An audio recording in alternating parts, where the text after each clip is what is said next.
Harbolnas masih jauh, Lebaran dan Hari Raya udah lewat. Tapi ada loh yang rajin courting sini, courting sana.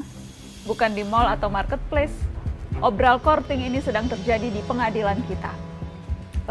Sekali lagi, pesta courting terjadi di Pengadilan Tinggi Jakarta. Masih ingat kan mereka memotong hukuman untuk Jaksa Pinangki Sirna Malasari? Sekarang mereka mengurangi hukuman untuk Joko Chandra. Terdakwa kasus penyuapan sederet pejabat di Kejaksaan Agung dan Kepolisian ini dapat potongan hukuman sebanyak 1 tahun penjara.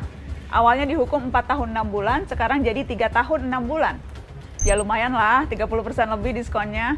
Kalau kita lagi belanja, diskon 30% itu kan lumayan bisa bikin hilaf kan?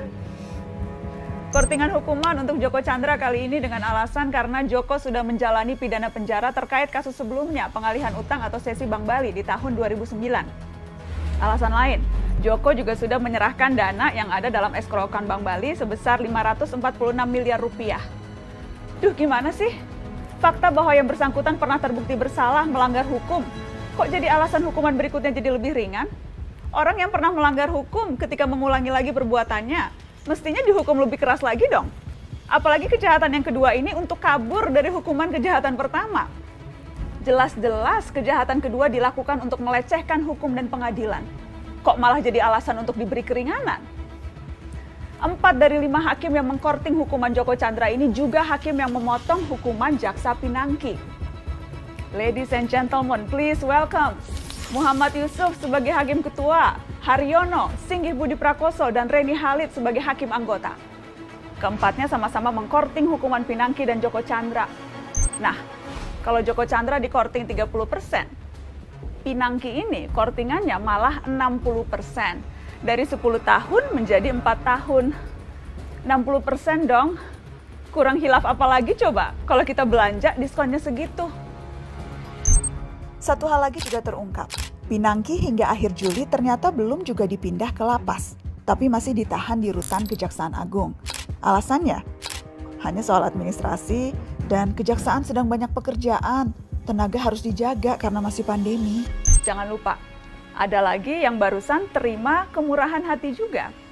Juliari Batubara, mantan Menteri Sosial yang tersangkut kasus tilap menilap dana bansos. Ia dituntut 11 tahun penjara oleh jaksa dari KPK. Korupsi di tengah pandemi loh. Kurang buas apa lagi coba? Perlu digarisbawahi, jaksa yang menuntut 11 tahun itu dari KPK. Iya, KPK anak buahnya Pak Firly Bahuri. KPK yang sekarang itu, yang beberapa bulan lalu berani koar-koar soal hukuman mati mereka yang menilap uang rakyat di masa pandemi. Penegakan hukum ini soal bobot, soal ukuran, juga soal kepantasan. Yang pegang kendali memang hanya beberapa, tapi kita bisa menilai seberapa impas dan pantas. Akil Mohtar, Ketua Mahkamah Konstitusi yang tersangkut suap pemilu kada, bisa dituntut seumur hidup. Kenapa yang mencatut uang makannya rakyat miskin yang sedang terjepit karena pandemi, kok hanya 11 tahun? Repot ini, repot. Tujuan sanksi yang berat adalah memberi efek jerak, agar kita semua siapapun itu ngeri dengan hukumannya, agar siapapun jadi berpikir ratusan kali sebelum berbuat jahat. Kalau hukumannya ringan, tuntutannya enteng, dan masih dikorting sampai 60% begitu, siapa yang kapok? Di mana-mana flash sale itu, diskonan itu, untuk mengundang orang datang dan belanja. Korting hukuman korupsi ini kan jadinya kayak undangan ya. Undangan untuk yuk, belanja yuk. Tapi belanjanya pakai uang rakyat, uang kita-kita juga. Kita lagi yang nombok. Rakyat lagi yang harus urunan lewat pajak, urunan subsidi. Dan ini beneran loh. Jadi, selama rentang 2001 sampai 2015, diperkirakan kerugian negara karena korupsi mencapai 203,9 triliun rupiah. Namun total hukuman finansial yang diberikan kepada koruptor hanya 10,42% saja atau hanya 21,26 triliun rupiah. Ini belum ngitung biaya sosial dari praktek korupsi. Kalau pakai hitungan ICW itu, 203,9 triliun dikurangi 21,26 triliun, negara masih nombok sekitar 182 triliun lebih. Siapa yang nombokin selisihnya?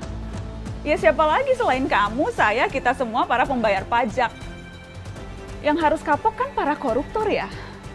Kok malah lama-lama kayak kita yang kapok ya?